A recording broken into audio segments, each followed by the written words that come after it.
जय श्री श्याम भक्तों, आज है भगवान भोलेनाथ का दिन। द्वादशी तिथि है और शाम को प्रदोष व्रत लग जाएगा। आज के दिन प्रदोष व्रत करने से जिनके घर में भी दरिद्रता होती है वो दूर हो जाती है। यह हमारे ग्रंथों में लिखा हुआ है। अगर आपके घर में गरीबी है तो आप प्रदोष व्रत कर लीजिए, गरीबी का नाश ऐसे हो जाएगा जैसे पता ही नहीं चला आपको। ऐसे हमारे शास्त्रों में कहा गया है। तो आज हम प्रदोष व्रत की महिमा का गुणगान करेंगे, सुनेंगे।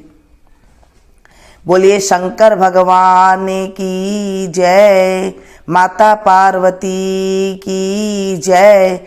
प्रदोष के दिन शाम को पूजा की जाती है, संध्या बेला में पूजा की जाती है। जिस टाइम पे भगवान की घंटा आरती होती है उससे कुछ देर पहले उसे प्रदोष काल बोला जाता है। सुबह से लेके शाम तक आप अगर निगोट रह सकते हैं तो अच्छी बात है, पानी पी सकते हैं, चाय पी सकते हैं। अगर नहीं रह सकते हैं तो फलियार भी कर सकते हैं। और शाम को एक टाइम पे जब भगवान की पूजा अर्चना करके आ जाए उसके बाद आप एक टाइम पे शाम को रोटी जो होती है, सब्जी वगैरह, दाल वगैरह, वो आप खा सकते हैं बगैर प्याज लहसुन के।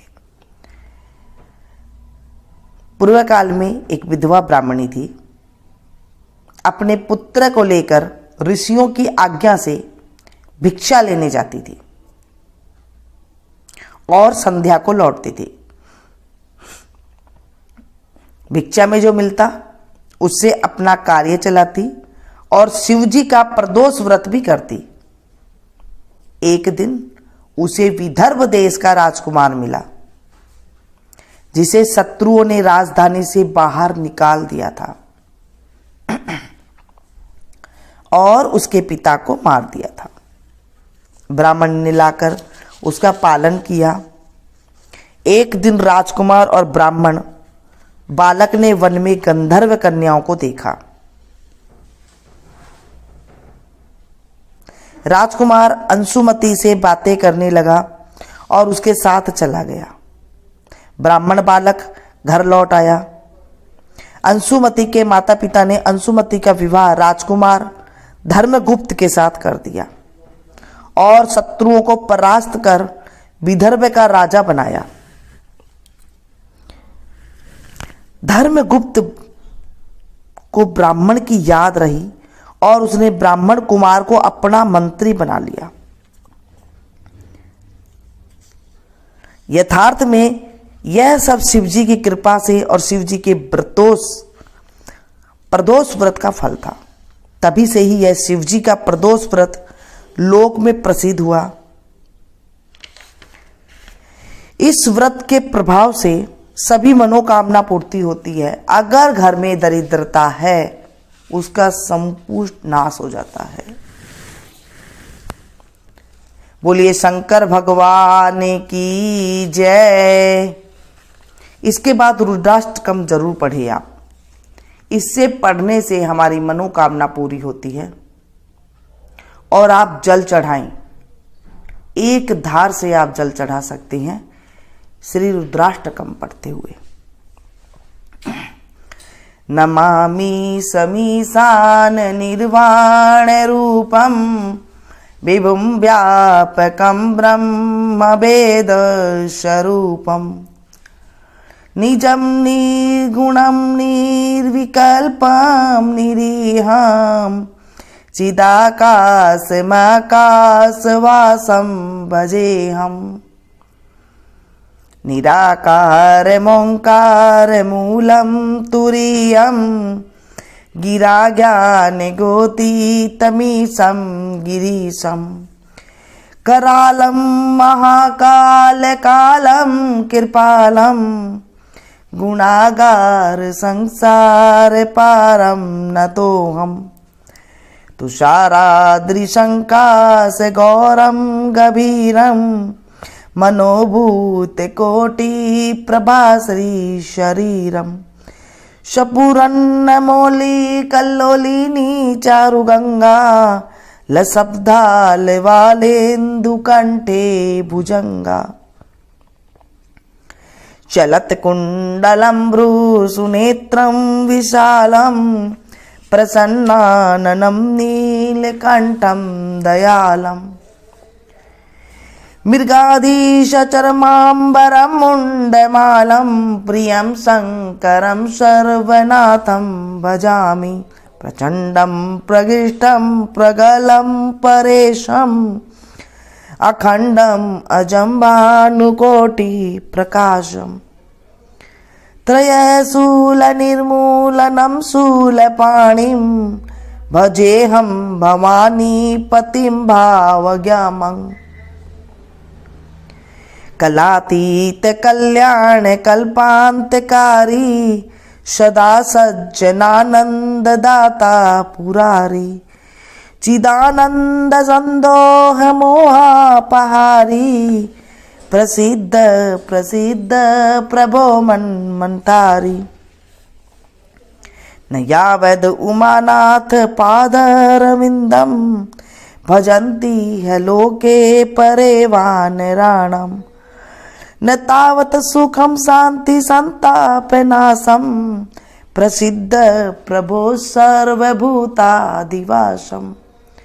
न जानामि योगं जपं नैव पूजां न तोऽहं सदा सर्वदा शम्भुतुभ्यम् जराजन्म दुःखो गतातप्यमानं प्रभो पाह्यापन्नमामि शम्भो प्रभो पाह्यापन्नमामि शम्भो द्राष्टकमिन्दपोक्तं विप्रणिहर्तोषे ये पठन्ति नरा भक्त्या तेषां शंभु प्रसिद्धति। सांब सदा शिवाय नमः। बोले शंकर भगवान की जय। इसके बाद आप आरती कर सकते हैं। आरती बिल्कुल पौराणिक आरती में आप लोग के साथ शेयर। कर्पूर गौरम करुणावतारम संसार सारम भुजगेन्द्रहारम सदा वसंतं हृदयारविंदे भवं भवानी सहितं नमामि। शीश गंग अर्धंग पार्वती सदा विराजत कैलासी नंदियो भृंगी नृत्य करत है गुण भक्तन शिव के दासी। शीतल मंद सुगंध पवन जहाँ बैठी हैं शिव अविनाशी करत गान गंधर्व सप्त सुर राग रागनी अति गासी। यक्ष रक्ष भैरव जहाँ डोलत बोलत है बन के वासी। कोयल शब्द सुनावत सुंदर भ्रमर करत है गुंजासी। कल्प धूमि अरु पार जाति तरु लाग रहे हैं लक्षासी। कामधेनु कोटिक जहाँ डोलत करत फिरत है वीक्षासी। सूर्यकांत सम पर्वत शोभित चंद्रकांत भव के वासी। छो तुरि तुरि तो फलत चढ़त है पुष्प चढ़त है बरसासी। देव मुनि जन की भीड़ पड़त है निगम रहत जो नित्य गासी। ब्रह्मा विष्णु जी को ध्यान धरत है बाबा शंकर जी को ध्यान धरत है। कछु शिव हमको फरमासी। रिद्ध सिद्धि के दाता शंकर सदा आनंदित सुख राशि। जिनको सुमिरन सेवा करता भोले जी को सुमिरन पूजा करता छूट जाए यम की फांसी। त्रिशूलधर जी को ध्यान निरंतर मना लगाई कर जोगासी। दूर करो विपदा शिव तन की कष्ट हरो व्याधा मोरे मन की। जन्म जन्म शिव पद पासी कैलासी काशी के वासी बाबा अविनाशी। मेरो सुध लीजो सेवक जान सदा चरणन को पायक जान हरि दर्शन को। अपनो ज्ञान कृपा कीजो आप तो प्रभु जी सदा सयानी बाबा अवगुण मेरो सब ढकियो। सब अपराध क्षमा कर शंकर मेरो अपराध माफ कर बोले बाबा। किंकर की बिनती सुनियो अभय ज्ञान दी जो हरिमो को सकल सृष्टि के हितकारी। श्री भोलेनाथ बाबा भक्त निरंजन भूतनाथ बाबा भक्त निरंजन अलखनाथ बाबा भक्त निरंजन भवभंजन बाबा शुभकारी। काल हरो हरि कष्ट हरो हरि दुख हरो दारिद्र हरो। नमामि शंकर भवानी, बोले बाबा हर हर शंकर आप शरणम। सेवा पूजा बंदगी सभी तुम्हारे हाथ, मैं तो कुछ जानू नहीं तुम जानो रघुनाथ। सिंह चढ़े दुर्गा मिले, गरुड़ चढ़े भगवान, बैल चढ़े शिव जी मिले तो पूर्ण होए सब काम। सदा भवानी दायिनी सन्मुख रहत गणेश, पांच देव रक्षा करे ब्रह्मा विष्णु महेश। बोले सांब सदा शिवाय नमः। शंकर भगवान की जय, देवादिदेव महादेव की जय, माता पार्वती की जय।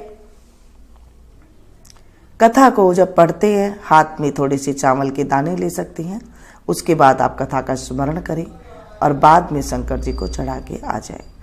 ऐसे होता है घर में अगर आप पूजा करते हैं तो कथा में जो चावल लिए हैं आपने वो सूर्य भगवान को अर्घ दे सकते हैं और उसके बाद भगवान की परिक्रमा करके आप व्रत शुरू कर सकते हैं।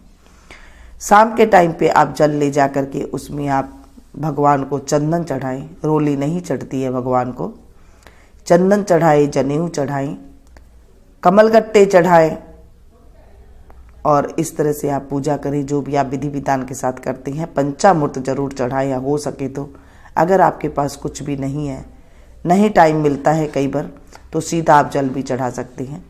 नहीं तो आप घर में रहकर भी कहीं नहीं जा सकते हैं मंदिर में, तो आप घर में रहकर भी सिर्फ संकल्प सुबह करके और कथा सुन के भी आप ये सुन के और उसके बाद आप व्रत रख सकते हैं।